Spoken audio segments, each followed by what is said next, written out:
We did our first residencies in 94, 95, and 96. And in that time, we did the same thing we're doing now. It wasn't as extensive, and it didn't have these nice facilities, but and we're not always going to have these nice facilities, but it was the same thing. It was in one big loft, and we did some outreach. We went out to a few schools. We did a few things with children, not much. We mainly did things with young adults, and there were other musicians who were local musicians who helped open up for us and stuff like that. That's around the time I met Jonathan, who was maybe 13 or something like this, Vijay, that's when he first came into the music scene. He was one of the local musicians that we were working with, And Ambrose was around the same age as Jonathan, Ambrose Akamusri. And so that, we did the same kinds of things. We just inject energy into the area and try to learn something ourselves and try to do some exchange. That's the basic thing.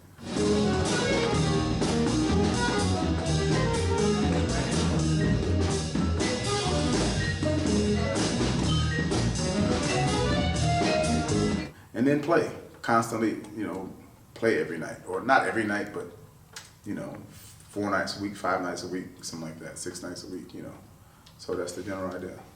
Sometimes when people are around each other a long time, they get irritated, it happens like with families and stuff like that, So little things pop up, somebody's snoring or whatever, just little things pop up with people, little conflicts and things like that, accidents happen, all kinds of stuff, So these things always happen on these trips. They actually happen on tour too, But I think it's a little bit more intense on a trip like this because there's not all the traveling. There's not all the airplanes and the buses and trains and all that kind of stuff. So because there's not all the traveling, in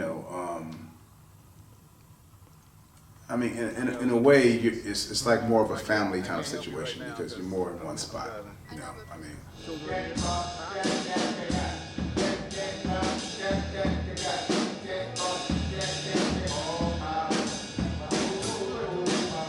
But I think it's good. I just look at what's good for the music. I think it's good for the music because people are not as tired from traveling, and you're doing more playing. There's more playing. In the old days, people would play, go to some place and play for like 3 weeks, 4 weeks or something in one spot, and their playing was stronger as a result of it. That's what I think. All their playing was really strong. Yesterday we were listening to some recordings of Von Freeman playing, and his playing was real strong because they played all the time. They got a lot of experience, playing, and so that's the main thing I'm trying to do is do that. The workshop stuff and the outreach stuff, that's all sort of like a give back kind of thing because these workshops, either they're like free or they're very, very, like the stuff for children or the stuff I did yesterday for the intermediate was free, or else they're like very, very cheap for what people are getting, even the advanced workshops are not that expensive for what somebody's giving because, you could, for what they're paying for the advanced workshop, you can pay that for one lesson easily, one private lesson, for 2 hours or something like that, So it's very, very low, in terms of what we're trying to charge people because really it's more like a give back thing. The big problem, of course, is figuring out how to support it, how to pay people, all that kind of stuff. It's not easy, but to me the rewards outweigh the problems. I guess otherwise I wouldn't be doing it.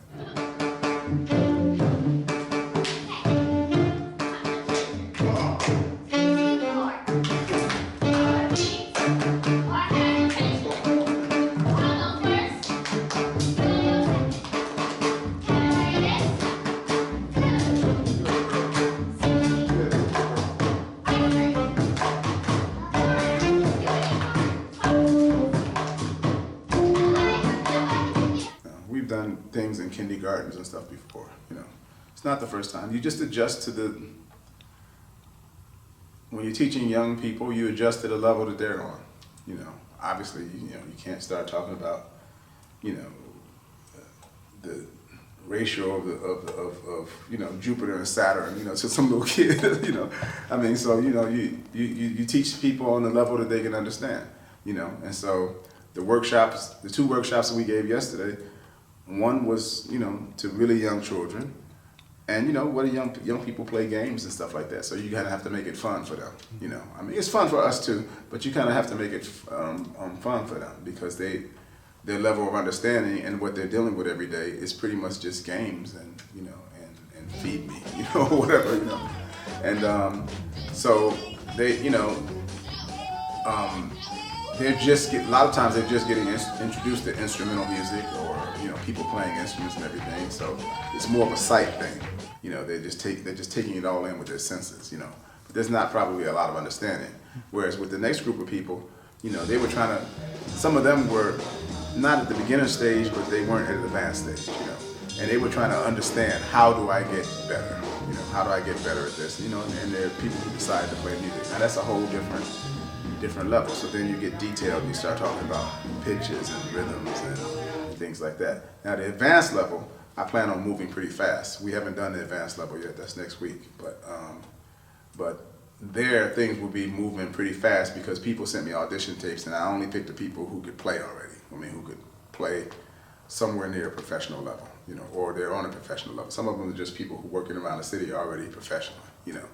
And so, for those people, you can't mess around. You have to like kind of get right into it right away because they know a lot of the stuff.